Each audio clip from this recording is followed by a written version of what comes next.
All right, so thanks for joining me today. It is the 1st of October, so it seems kind of strange that we're already here. Uh, Weather-wise, it seems to fit. It's a nice, cool fall day. So, let me start with you. Do you guys have any questions about what we've been doing so far in terms of, wrapping up the book report and wrapping up the cultural part of the class?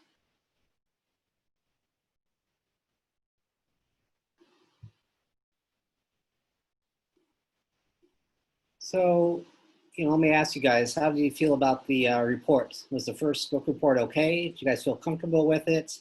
Did you find it to be difficult? Always like to get some feedback about it. So, let me know what your thoughts. You can either, talk, or I can open up the chat if you want me to.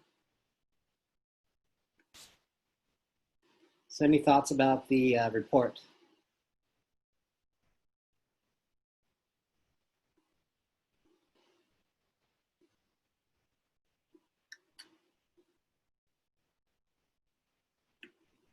I enjoyed it. Think everyone okay? Yep. I think it was pretty good. Good. I didn't think it was too hard or too easy, I think it was just right starting off and stuff. Are all of our book reports gonna be in that way, like 3 pages and same? Yeah. So, I I don't think I uploaded yet. I may have uploaded last night, but I do have finished the guidelines for the second book report. And if I didn't upload it already, it'll be uploaded tomorrow. And basically, you'll see, you know, the same kind of page limit, and Mhm. then kind of 2, 3, and 4, and it'll be different questions. More of a focus on kind of the social psychology part, more than the cultural part in the first report. But yeah, it's basically the same thing. And I organized the lectures in the same way as I did before, not really trying to summarize every idea in the book, but more trying to discuss the book and reference to the report guidelines. So as long as you do the readings, kind of follow along with the lectures, you should be in good shape. Thank you. Mhm.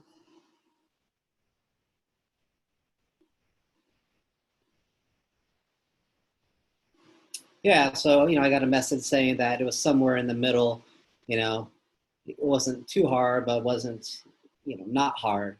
And I think the book does a good job of kind of explaining some abstract ideas. All those connections we were trying to make on a grounded level. If you take the time to kind of see it through, you can see what she's talking about. And the Fine book, our next book, is similar. It's kind of theoretical in nature, but he tries to make it very grounded for the reader. So it should be somewhere there in the middle. And then the third book of the semester, The Rich Get Richer and the Poor Get Prison, it's a little bit different because they use some more quantitative research.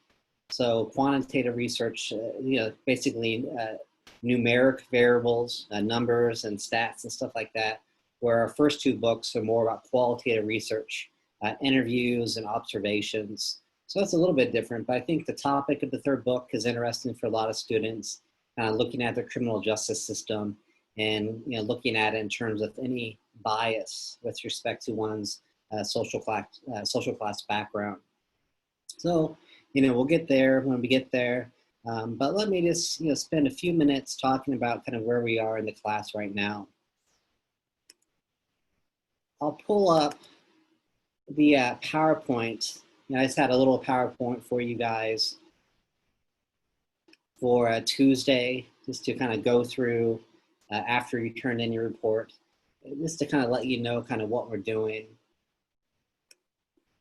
And kind of recognizing the importance of the cultural part of the class. Culture basically provides us, I like to say, kind of the rules of the game. Our norms, our expectations, our values, our languages, the material goods we use to kind of create the social world. And so I kind of break it down here, all the different readings we had and some different lessons we can take away from the readings with respect to the cultural dimension of society. And then I get to kind of this part where, we can ask ourselves two questions. If culture is so important, we kind of talked about why it is for any society. Culture is very important. How does it become a true social force? How does it come to shape the social world? Because we need to recognize that it's external to the individual. Culture is there before we're born, and it's going to be there after we die. So that's how we say it's outside of us, it's external to the individual. So what happens is, before culture becomes a true social force and it actually helps shape the world, we need to learn it. We need to make that external force part of our internal psychological makeup. So that's what we're really trying to get at in this part of the class, bringing culture down a level to the individual and how we think, how we act, and how we see ourselves and other people in terms of identities. And so that's one question we'll get at. And another question is, how can we explain individual differences? So, the idea would be, if we all share a culture, how can we explain differences among people? And there are a couple of different ways you can approach this. One, like we saw in the Leroux book, when you have different subcultures, such as different class cultures, you're going to have different ways of doing things. So although everybody shares a language, everybody shares values, you still have kind of subcultures that people live in based upon class, based upon geography, based upon age. And those subcultures have little tweaks every now and again. And those different tweaks can create kind of different types of people, although you live in a same society. Another way of answering the second question is, we do have that free will. We do have that human agency that we talked about at the very beginning of the semester. So yes, social structures are important, like we saw with class in the Leroux book, we saw with culture in the Clark article, but we still have that kind of free will to play around with culture in our own ways. So that's what we're kind of looking at for that second question. We do learn culture, but we have our own free will to kind of play within the rules in different ways. So that's what we're going to be looking at, connecting these dots between culture and social psychology in the third part of the class. The emphasis will be on social psychology, but we're not going to ignore culture, because the two definitely work together. And overall, the main idea would be, we're looking at how we learn and we internalize culture, and we transform those external forces into internal forces, how we think, our cognition, our identities, both personal, how we see ourselves, and social, how we see other people, and then also how the culture kind of shapes how we act, perhaps how we don't act. Again, some of these ideas will overlap with part 2 of the class. Other ones will be a little bit novel, is kind of unpacking the social psychology a little bit more compared to part 2 of the class. So basically this slide goes back to what I just talked about. Answering these two questions, you have to look at the connections between social psychology and culture.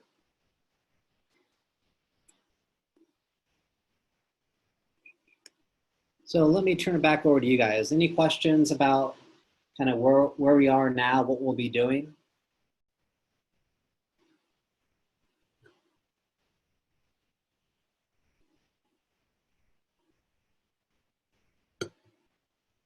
Well, now let me pull up our course syllabus, just to briefly walk through kind of what we're doing class by class, reading by reading, in-class assignment by in-class assignment. So for today, if you hadn't had a chance to go through our lecture yet, or if you hadn't had a chance to do the reading yet, make sure you do that sooner than later, because the in-class assignment that you have will take a little bit more time, I'm guessing, compared to the earlier in-class assignments. Just because you're looking at, I think, around 4 or 5 different questions you're going to be answering for the in-class assignment. And basically, the reading is the Appendix C. So, feel free to read the entire thing, but all I want you to focus on is kind of the last part of the reading, the Sharon Bird piece and the activity called Dinner and Drinks. So here in Dinner and Drinks, Bird kind of lays out this situation. And in the situation, you see a bunch of potential gender dynamics coming into play.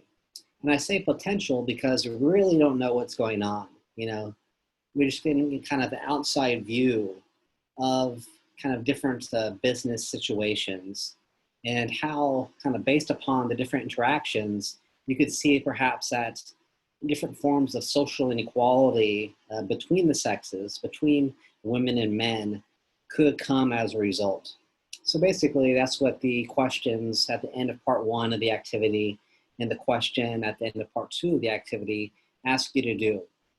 Although there's a lot of gray area, you know, what do you think is going on here? Are there any kind of social, psychological, gender dynamics in play that would maybe influence people treating the other people in one way or another based upon their sex? So that's basically the activity. And as I mentioned before, when you do the in-class assignment number 5, I automatically will count that towards a reading and reaction assignment. You'll get the full 10 out of 10 for the reading and reaction assignments. And so basically it's a 2 for 1. You get the in-class points, and then you'll get a 10 out of 10 for reading and reaction. And you know, the reason I'm doing this, I just kind of recognize that you guys have been pretty busy with the book report. And I recognize this is a little bit longer in terms of an assignment compared to the other in-class assignments. So that's my kind of mindset, why I'm allowing you to get kind of 2 assignments for just doing 1. And so the reading for Tuesday, we're still looking at gender as our subtopic, is similar. You know, there's a lot of overlap between the Bird activity and what we see in the McLean piece. The McLean piece is a more kind of quantitative study. So don't get lost in all the numbers and stats. You know, just make sure you kind of understand what the findings are and how they explain the findings in their experiment. So basically, they're looking at when people say something, you know, at a meeting, in a workplace, do people take it with the same kind of weight, with the same kind of influence if it comes out of men or if it comes out of women? So, you know, you can look at this study for different variables. You know, if you have a teacher who is, you know, fresh out of high school or something like that, versus a teacher who's been teaching for, you know, 30 years, you may take the older individual who's been doing it longer a little bit more seriously compared to the person who's just starting out. You may not, but you can definitely see how age could be a variable where in a given situation, we maybe take one person more seriously than the other based upon the age difference. So here is kind of that same idea, but we're looking at the difference of sex. So do we take the ideas that come out of the mind, the voice of men, more seriously than the ideas that come out of the minds, the voice of women? And so that's basically kind of what we're looking at. And again, it kind of, we can reflect back upon the Bird activity by going through the research that was done on a very similar issue. So there, the first part of the class, you know, looking at the subtopic of gender and social psychology. So any questions about, you know, that subtopic or the readings?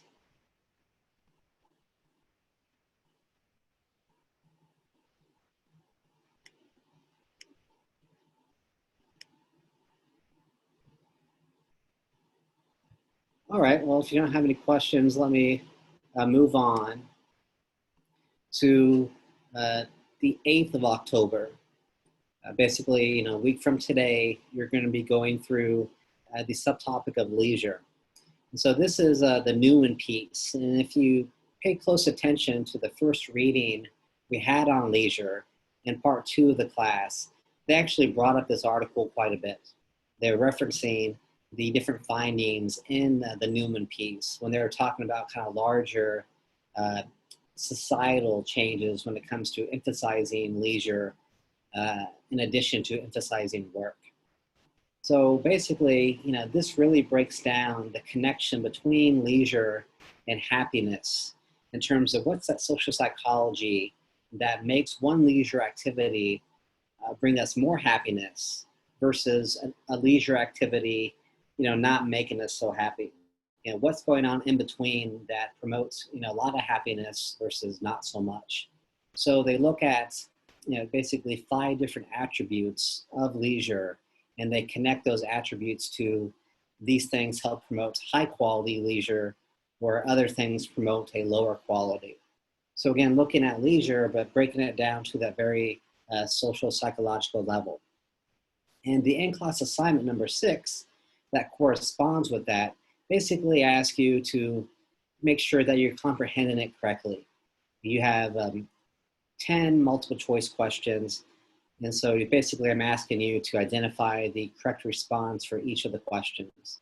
And so keep in mind, like all the other in-class assignments, they're based upon participation.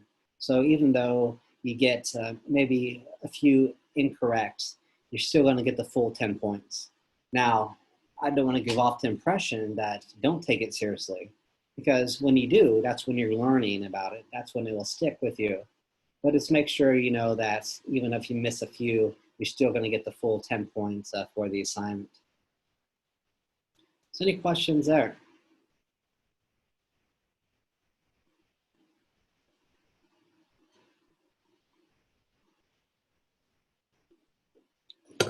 So then beginning on the 13th of October, we're going to start our second book of the semester, the Fine book. So basically Fine is, going to be representing the subtopic of the social construction of reality by focusing on how restaurants produce a functional reality within them.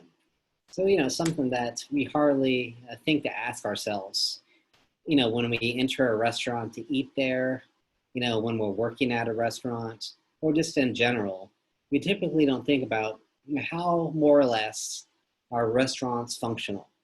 How do we create this reality that is socially constructed, but still it's based upon a social order in which things get done. Businesses can run smoothly, people can make a profit, people can earn wages and make a living. So that's what we're doing, kind of looking at the social construction of reality with reference to social psychology with the Fine book. So to me, it's an interesting read. He's another American sociologist, so he writes in similar ways to Laroe, trying to break it down for the reader. If you ever worked in a restaurant, a lot of this will kind of make sense to you. If you like going out to restaurants, you can imagine all of these things in play as well. So basically, we're looking at kind of that connection between kind of larger social structures and how we kind of navigate those structures to create a functional restaurant, to create a functional reality. And on the other hand, we can start to recognize when we don't navigate these structures properly, and then the restaurant's going to be dysfunctional, disorder is going to emerge, and likely the restaurant is not going to last too long. So, the restaurant is the focus of the research, but we can apply this to other kind of social organization settings. I always think about sports. Sports make a lot of sense to me here. I think about, when I played, when I coached younger kids, how all these pieces need to come together to create kind of a functional sport team. Sometimes I think of the military or even like a family. So any type of social organization that people need to work together for the organization to be functional. You can relate that to what Fine's talking about in this book. So we'll turn our attention to our last subtopics. After we wrap up Fine's book, we'll be looking at race in terms of racial bias. So there's some discussion in that article about kind of institutional racism, institutional racial bias, but the main focus kind of looks at the social psychology behind racial bias, how often, it's not intentional, we're not very aware of this. Instead, it's more unconscious, and it's not due to direct intention, but often happens anyways. And a similar type of study looks at social psychology and social class. It kind of looks at, does your class background promote a higher subjective well-being? So is there any relationship between people kind of feeling better about their lives, about themselves, because they come from one class background or another?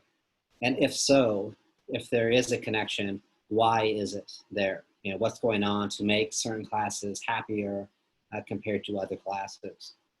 So overall, to me at least, some interesting readings to get into the subtopics, but also to get into the social psychological dynamics connected to each. So let me kind of leave that there and turn it back over to you guys. So any thoughts, anything come to mind as we're kind of going through the next part of the class?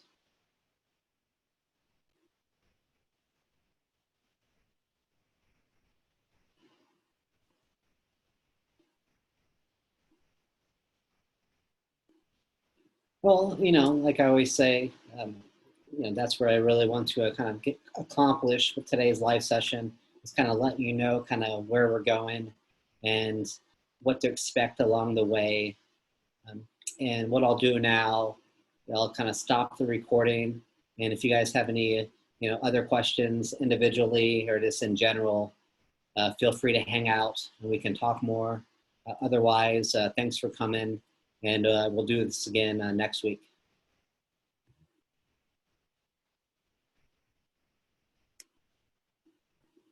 Thank you.